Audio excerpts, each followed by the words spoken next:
ನಮಸ್ಕಾರ ರೀ, welcome back to my YouTube channel. ನಾವೇ ಹೋಗ್ಬೇಕಂದ್ರೆ ಹೋಗೋಕ್ಕಾಗದಿರೋಂಥ ಪ್ಲೇಸು ತಿರುಪತಿ. ಆದರೆ ವೆಂಕಟರಮಣ ಸ್ವಾಮಿನೇ ನಮ್ಮನ್ನು ನೋಡ್ಬೇಕಂತ ಡಿಸೈಡ್ ಮಾಡಿದಾಗ ಅವನೇ ಕರ್ಸ್ಕೋತಾನೆ. ಹಾಗಾಗಿ ತಿರುಪತಿಗೆ ನಮ್ಮನ್ನು ಕರ್ಸ್ಕೊಂಡಿದ್ದಾನೆ. ನಾವಿವಾಗ ತಿರುಪತಿ ರೀಚ್ ಆಗಿದ್ದೀವಿ. ಬೆಳಗ್ಗೆ 2:30. ಏನೇ ಆಗಲಿ ಏನೇ ಹೋಗಲಿ, ಖುಷಿಗೂ ದುಃಖಕ್ಕೂ ಎಲ್ಲದಕ್ಕೂ ನಾವು ಫಸ್ಟ್ ಕುಡಿಯೋದು ಚಾರಿ. ಯಾಕಂದರೆ ಆವಾಗಲೇ ನಮ್ಮ ತಲೆ ಓಡೋಕ್ಕೆ ಶುರು ಆಗುತ್ತೆ ರೀ. ಹಾಗಾಗಿ ನಾವಿವಾಗ ಚಹಾ ಕುಡಿದು ನೆಕ್ಸ್ಟ್ ಬಂದಿದ್ದು ವಿಷ್ಣು ನಿವಾಸಂಗೆ. ಇಲ್ಲಿ ನೀವು ಫ್ರೆಶ್ ಅಪ್ ಆಗ್ಬೋದು. ಹಾಗೆ ಫ್ರೆಶ್ ಅಪ್ ಆಗಿ ನಾವಿವಾಗ ಆಟೋ ಹಿಡಿದು ಹೋಗಬೇಕಾಗಿರೋದು ಕಪಿಲ ತೀರ್ಥಕ್ಕೆ. ಫಸ್ಟ್ ಅಲ್ಲೋಗಿ ನಾವು ಫ್ರೆಶ್ ಅಪ್ ಆಗಿ ನೆಕ್ಸ್ಟು ದೇವರ ದರ್ಶನ ಶುರು ಮಾಡೋಣ ಅಂತ ನಾವಿವಾಗ ಒಂದು ಆಟೋ ಅಣ್ಣನ ಹಿಡಿದಿದ್ದೇವೆ ನೋಡ್ರಿ. ಅಣ್ಣ ಫಿಕ್ಸ್ ಆದ ಕರ್ಕೊಂಡು ಹೋಗ್ತೀನಿ ಬರ್ರಿ ಅಂತ ಹೇಳಿ ಇಲ್ಲಿ ಹೆಂಗೆ ಬೇಕಾದಂಗೆ ರೇಟ್ ಹೇಳ್ತಾರೆ. ನೀವು ಕರೆಕ್ಟಾಗಿ ಒಂದು ರೇಟ್ ಫಿಕ್ಸ್ ಮಾಡಿ ಹೋಗೋದು ನಿಮ್ಮ ಮೇಲಿರುತ್ತೆ ರೀ. ಈಗ ನಾವು ಹೊರಟಿದ್ದೀವಿ ಕಪಿಲ ತೀರ್ಥಕ್ಕೆ. ಬೆಳಗ್ಗೆ ಒಂದು 3:30 ಆಗಿತ್ತು. ತುಂಬಾ ಬೇಗ ಅನಿಸ್ತು.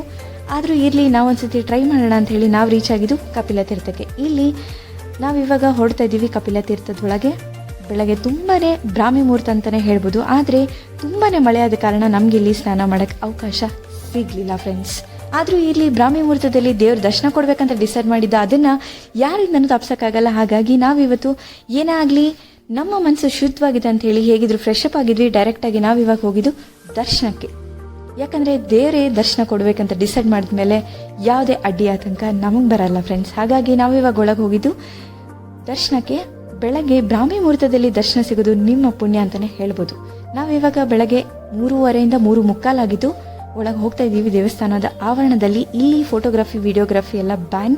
ಹಾಗಾಗಿ ಪ್ರಾಹಿಬಿಟೆಡ್ ಇರೋದ್ರಿಂದ ನಾನು ತುಂಬ ವಿಡಿಯೋ ಮಾಡಲಿಲ್ಲ. ಹಾಗೆ ನೀವು ಯಾವುದೇ ದೇವಸ್ಥಾನಕ್ಕೆ ಹೋದರೂ ಅಲ್ಲಿನ ದೇವರ ವಿಗ್ರಹ ಅಥವಾ ದೇವಸ್ಥಾನದ ವಿಡಿಯೋಗ್ರಫಿ ಫೋಟೋಗ್ರಫಿ ಮಾಡೋದನ್ನು ಸ್ವಲ್ಪ ಕಡಿಮೆ ಮಾಡಿ ದೇವರ ದರ್ಶನದ ಕಡೆ ಗಮನ ಕೊಡಿ ಅಂತ ಹೇಳ್ತೀನಿ. ಇದು ನನಗೂ ಕೂಡ ಅನ್ವಯಿಸುತ್ತೆ. ಇರಲಿ, ನಾವಿವಾಗ ದೇವಸ್ಥಾನದಿಂದ ಹೊರಗೆ ಬರ್ತಾ ಇದ್ದೀವಿ. ಇಲ್ಲಿಂದ ನಾವಿವಾಗ ಹೋಗಬೇಕಾಗಿರೋದು ಅಲ್ಪಿರಿಗೆ. ಅಲ್ಲಿಂದ ನಾವು ಮೆಟ್ಲು ಹತ್ಕೊಂಡು ದೇವರ ದರ್ಶನಕ್ಕೆ ಹೋಗಬೇಕಾಗುತ್ತೆ. ನಾವಿವಾಗ ಮತ್ತೆ ಆಟೋ ಹಿಡ್ಕೊಂಡು ನಾವು ಅಲ್ಪಿರಿ ಕಡೆ ಹೊರಡ್ತಾ ಇದ್ದೀವಿ ಫ್ರೆಂಡ್ಸ್. ಅಲ್ಪಿರಿ ಮಾರ್ಗ ಇದು ತಿರುಮಲಕ್ಕೆ ಹೋಗುವ ಪುರಾತನ ಕಾಲ್ನಡಿಗೆ ಮಾರ್ಗವಾಗಿದೆ ಅಂತಲೇ ಹೇಳ್ಬೋದು. 3550 ಮೆಟ್ಟಲುಗಳನ್ನು ಇದು ಒಳಗೊಂಡಿದೆ. ಹಾಗೆ ತಿರುಪತಿಯ ಅಲ್ಪಿರಿ ಬಸ್ ನಿಲ್ದಾಣದಿಂದ ಇದು ಪ್ರಾರಂಭವಾಗುತ್ತದೆ. ಇಲ್ಲಿ ಅಲ್ಪಿರಿ ಬಸ್ ನಿಲ್ದಾಣದ ಬಳಿ ಆರಂಭಗೊಂಡರೆ ಅದು ಸುಮಾರು 12 ಕಿಲೋಮೀಟರ್ ಅಂತಲೇ ಹೇಳ್ಬೋದು. ಇಲ್ಲಿನ ವಿಶೇಷತೆ ಅಂದರೆ ಶೇಷಾಚಲಂ ಬೆಟ್ಟಗಳ ಮೂಲಕ ಸಾಗುವ ಒಂದು ಸುಂದರ ಮತ್ತು ಸಂಪೂರ್ಣವಾಗಿ ಮೇಲ್ಛಾವಣಿಯಿಂದ ಕೂಡಿದ ಮಾರ್ಗವಾಗಿದೆ ಅಂತಲೇ ಹೇಳ್ಬೋದು ಫ್ರೆಂಡ್ಸ್. ಇಲ್ಲಿ ಮೆಟ್ಟಲುಗಳ ಇನ್ನೇನು 5:45 ಆಗ್ತಾ ಬಂತು. ಇನ್ನೇನು ಸೂರ್ಯ ದರ್ಶನ ಆಗೇ ಹೋಗುತ್ತೆ ಫ್ರೆಂಡ್ಸ್. ಸೂರ್ಯೋದಯ ಆಗ್ತಾ ಬರ್ತಿದೆ ಫ್ರೆಂಡ್ಸ್. ಸೂರ್ಯನ ದರ್ಶನ ಕೂಡ ಆಗೇ ಹೋಯ್ತು ನಮಗೆ. ಇವಾಗ ನಾವು ಮೆಟ್ಲು ಹತ್ತೋದನ್ನು ಶುರು ಮಾಡಬೇಕಾಗುತ್ತೆ. ನೋಡ್ತಾ ಇದ್ದೀರಲ್ಲ, ಈ ಸರ್ಕಲಿಂದ ನೀವು ಲೆಫ್ಟ್ ತಗೊಂಡ್ರೆ ನಿಮಗೆ ಅಲ್ಪಿರಿ ಸ್ಟೆಪ್ಸ್ ಹತ್ತಕ್ಕೆ ದಾರಿ ಸಿಗುತ್ತೆ.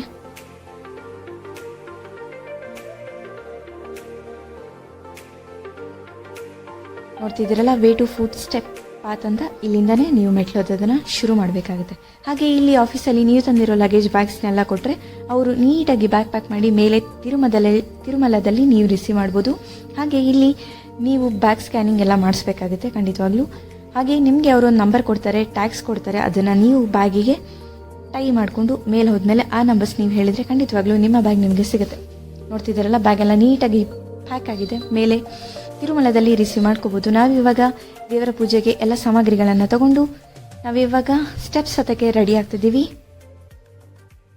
ಸ್ಟೆಪ್ಸ್ ಹತ್ತಕ್ಕಿಂತ ಮುಂಚೆ ಖಂಡಿತವಾಗ್ಲೂ ದೇವರ ಪ್ರಾರ್ಥನೆಯನ್ನು ಮಾಡಿನೇ ನಾವು ಮೆಟ್ಲು ಹತ್ತಬೇಕಾಗುತ್ತೆ.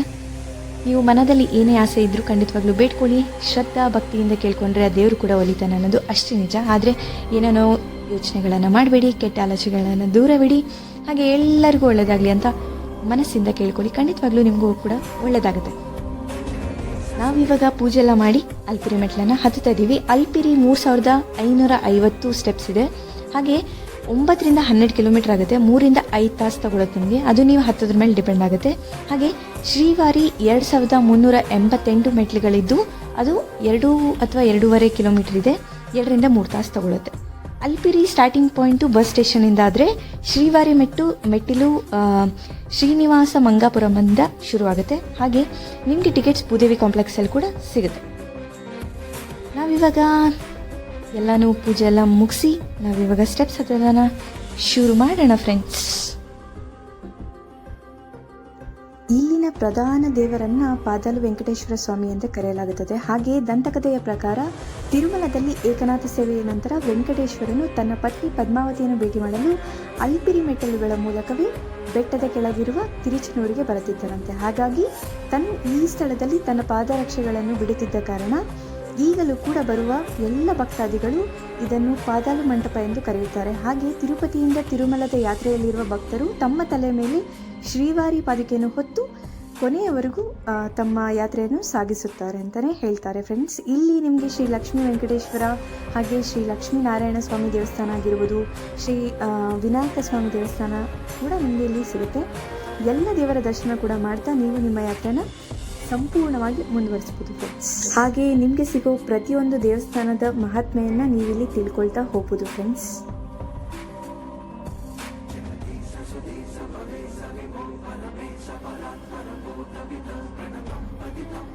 ಹಾಗೆ ನೀವು ಇಲ್ಲಿ ಇರೋ ದೇವಸ್ಥಾನದಲ್ಲಿ ಸಾಷ್ಟಾಂಗ ನಮಸ್ಕಾರವನ್ನು ಮಾಡಿ ನೀವು ನಿಮ್ಮ ಪಯಣವನ್ನು ಮುಂದುವರಿಸಬೇಕಾಗುತ್ತೆ.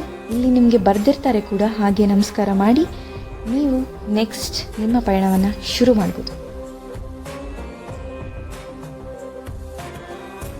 ಇದು ಭಕ್ತಿ ಮತ್ತು ಸಂಪ್ರದಾಯದ ಒಂದು ಸಂಕೇತ ಅಂತಲೇ ಹೇಳ್ಬೋದು. ಯಾಕಂದರೆ ಸಾವಿರಾರು ವರ್ಷಗಳಿಂದ ಭಕ್ತರು ಸ್ವಾಮಿ ವೆಂಕಟೇಶ್ವರನ ದರ್ಶನಕ್ಕಾಗಿ ಈ ಮೆಟ್ಟಲುಗಳನ್ನು ಏರಿ ಬರುತ್ತಿದ್ದರಂತೆ. ಹಾಗಾಗಿ ಸಂಕ್ಷಿಪ್ತವಾಗಿ ಹೇಳಬೇಕಂದ್ರೆ ಅಲ್ಪಿರಿ ಮೆಟ್ಟಲುಗಳು ಕೇವಲ ಒಂದು ದಾರಿಯಲ್ಲ, ಬದಲಿಗೆ ಭಕ್ತರ ಶ್ರದ್ಧೆ, ಸಹನೆ ಮತ್ತು ಭಕ್ತಿ ಮಾರ್ಗದ ಪ್ರತೀಕ ಅಂತಲೇ ಹೇಳ್ಬೋದು ಫ್ರೆಂಡ್ಸ್. ಹೋಗುವ ದಾರಿಯಲ್ಲಿ ನಿಮಗೆ ಜಿಂಕೆಗಳಾಗಿರ್ಬೋದು, ಮೊಲಗಳಾಗಿರ್ಬೋದು, ಇವೆಲ್ಲ ನೋಡೋಕ್ಕೆ ಸಿಗುತ್ತೆ. ತುಂಬಾ ಚೆನ್ನಾಗಿರುತ್ತೆ. ಆದರೆ ಅದಕ್ಕೆ ಯಾವುದೇ ಹಾನಿ ಮಾಡಬೇಡಿ ಅಂತ ಕೇಳ್ಕೊಳ್ತೀನಿ. ಹಾಗೆ ನೀವು ಮೆಟ್ಟಿಲನ್ನು ಹತ್ತುವಾಗ ಅರಿಶಿನ ಕುಂಕುಮ ಎಲ್ಲ ಹಚ್ಕೊಂಡು ಹೋಗ್ಬೋದು. ಪ್ರತಿಯೊಂದು ಮೆಟ್ಟಿಲಿಗೂ ಅಥವಾ ಕರ್ಪೂರವನ್ನು ಕೂಡ ಹಚ್ಕೊಂಡು ಹೋಗ್ಬೋದು. ಅದು ನೀವು ಕೇಳ್ಕೊಂಡಿರೋ ಅಥವಾ ಬೇಡಿಕೆ ಇದ್ದರೆ ಅದನ್ನು ಖಂಡಿತವಾಗ್ಲೂ ನೀವು ಮಾಡ್ತಾ ಹೋಗ್ಬೋದು.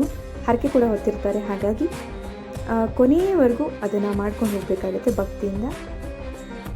ನೋಡ್ತಾ ಇದ್ದೀರಲ್ಲ, ಇಲ್ಲಿ ಎಷ್ಟೊಂದು ಜನ ಕೂಡ ಅದನ್ನು ಮಾಡ್ತಾ ಹೋಗ್ತಿದ್ದಾರೆ.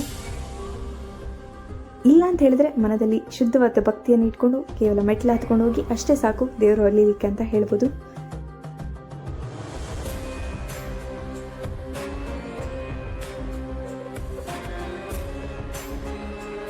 ನಿಮಗೆ ಮಧ್ಯೆ ಮಧ್ಯೆ ದೇವಸ್ಥಾನ ಎಲ್ಲ ಕೂಡ ಸಿಗ್ತಾ ಹೋಗುತ್ತೆ. ಹಾಗೆ ಗಾಳಿ ಗೋಪುರಂ ವೈದ್ಯಶಾಲಾ ಕೂಡ ಇರುತ್ತೆ. ನಿಮಗೆ ಏನಾದರೂ ಮೆಡಿಸಿನ್ ಬೇಕಾಗಿದ್ದರೆ, ಕಾಲು ನೋವು, ಕೈ ನೋವು ಎಲ್ಲ ಆದರೆ ಖಂಡಿತವಾಗ್ಲೂ ಇಲ್ಲಿ ಫಸ್ಟ್ ಏಡ್ ಸೆಂಟರಲ್ಲಿ ನೀವು ಕೇಳಿ ಪಡಿಬೋದು. ಹಾಗೆ ನಿಮಗೆ ಹೊಟ್ಟೆ ಹಸಿತಿದೆ ಅಥವಾ ಬಾಯಾರಿಕೆ ಆಗ್ತಿದೆ ಅಂದರೆ ಖಂಡಿತವಾಗ್ಲೂ ಮಧ್ಯೆ ಮಧ್ಯೆ ಜ್ಯೂಸ್ ಸೆಂಟರ್ ಹಾಗೆ ಟಿಫನ್ ಸೆಂಟರ್ ಕೂಡ ಅವೈಲಬಲ್ ಇರುತ್ತೆ.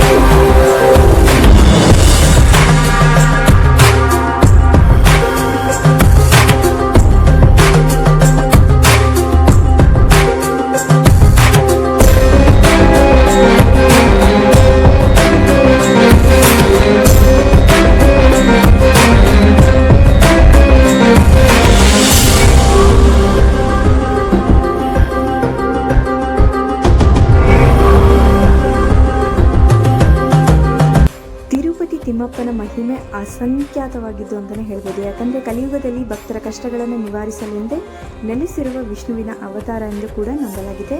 ಇಲ್ಲಿ ಕಲಿಯುಗದ ವರಪ್ರದಾನ ಅಂತ ಹೇಳಿದರೆ, ಕಲಿಯುಗದಲ್ಲಿ ಜನರ ಸಂಕಷ್ಟಗಳನ್ನು ಪಾರು ಮಾಡಲು ಶ್ರೀ ವೆಂಕಟೇಶ್ವರ ಸ್ವಾಮಿ ತಿರುಮಲದಲ್ಲಿ ನೆಲೆಸಿದ್ದಾನೆ ಅಂತ ಪುರಾಣದಲ್ಲಿ ಕೂಡ ಹೇಳ್ತಾರೆ. ಹಾಗೆ ಇಲ್ಲಿ ನಿತ್ಯ ಉರಿಯುವ ದೀಪ ಅಂದರೆ ಎಣ್ಣೆ ಅಥವಾ ತುಪ್ಪವಿಲ್ಲದೆ ವರ್ಷಾನುಗಂಟಲೆ ದೀಪ ಇಲ್ಲಿ ಉರಿಯುತ್ತಂತ ಹೇಳ್ತಾರೆ. ಹಾಗೆ ಇದು ಒಂದು ದೊಡ್ಡ ರಹಸ್ಯವಾಗಿ ಕೂಡ ಉಳಿದಿದೆ. ಇನ್ನೊಂದು ಹೇಳಬೇಕಂದ್ರೆ ನಿಜವಾದ ಕೂದಲು ಅಂತ ಕೂಡ ಹೇಳ್ತಾರೆ. ಸ್ವಾಮಿಯ ತಲೆಯಲ್ಲಿರುವ ಕೂದಲು ನಿಜವಾದದ್ದು, ಹಾಗೆ ಸಿಕ್ಕಿಲ್ಲದ ಕೂದಲಾಗಿದ್ದು ನೀಲಾದೇವಿ ಭಕ್ತಿಗೆ ಮೆಚ್ಚಿ ವರ ನೀಡಿದ್ದರಿಂದ ಇದನ್ನು ಮುಡಿ ರೂಪದಲ್ಲಿ ಅರ್ಪಿಸುವುದಾಗಿ ಇತಿಹಾಸವೂ ಕೂಡ ಇದೆ. ಹಾಗೆ ಇನ್ನೊಂದು ಸಮುದ್ರದ ಅಲೆಗಳ ಶಬ್ದ. ಗರ್ಭಗುಡಿಯ ಹಿಂಭಾಗದಲ್ಲಿ ಕಿವಿ ಕೊಟ್ಟರೆ ಸಮುದ್ರದ ಅಲೆಗಳ ಶಬ್ದ ಕೂಡ ಕೇಳಿಬರುತ್ತದಂತೆ. ಹಾಗೆ ವೈಕುಂಠ ಅಂತಲೇ ಹೆಸರುವಾಸಿ ಕೂಡ ಆಗಿದೆ. ಆದಾಯ ಮತ್ತು ಜನಪ್ರಿಯತೆಗೆ ಬಂದರೆ ವಿಶ್ವದ ಅತಿ ಹೆಚ್ಚು ಆದಾಯ ಗಳಿಸುವ ದೇವಾಲಯಗಳಲ್ಲಿ ಇದು ಒಂದು ಕೂಡ ಆಗಿದೆ. ಯಾಕಂದರೆ ಲಕ್ಷಾಂತರ ಭಕ್ತರು ಇಲ್ಲಿ ಪ್ರತಿನಿತ್ಯ ಬಂದು ಹೋಗ್ತಿರ್ತಾರೆ ಫ್ರೆಂಡ್ಸ್. ಹಾಗಾಗಿ ತಿರುಪತಿ ತಿಮ್ಮಪ್ಪನ ದರ್ಶನ ಏನಿದೆ, ಇದು ಏನಂತ ಹೇಳ್ತಾರೆ, ನೀವು ಅಂದ್ಕೊಂಡಾಗ ಬರೋಕ್ಕಾಗಲ್ಲ, ಅವನೇ ಕರ್ಸ್ಕೋಬೇಕಂತಲೇ ಹೇಳ್ಬೋದು ಫ್ರೆಂಡ್ಸ್.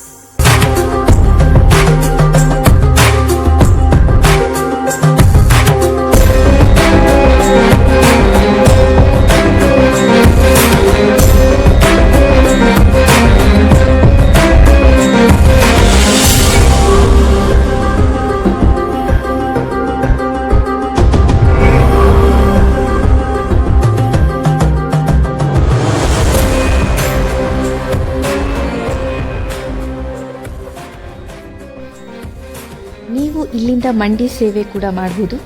ಅದು ನೀವು ಎಷ್ಟು ಮೆಟ್ಲಾಗುತ್ತೋ ಅಷ್ಟು ಮೆಟ್ಲವರೆಗೂ ಮಂಡಿ ಸೇವೆನ ಮಾಡಿ ಕೊನೆಯದಾಗಿ ನಾವು 3550 ಮೆಟ್ಟಿಲುಗಳನ್ನು ಮುಗಿಸಿದ್ದೀವಿ ಫ್ರೆಂಡ್ಸ್. ನೆಕ್ಸ್ಟ್ ಎಲ್ಲಿಗೆ ಹೋಗ್ತೀವಿ, ಏನು ಮಾಡ್ತೀವಿ ಅಂತ ನಾನು ನಿಮಗೆ ಪೋಸ್ಟ್ ಮಾಡ್ತಾ ಇರ್ತೀನಿ. Keep watching my YouTube channel. Bye.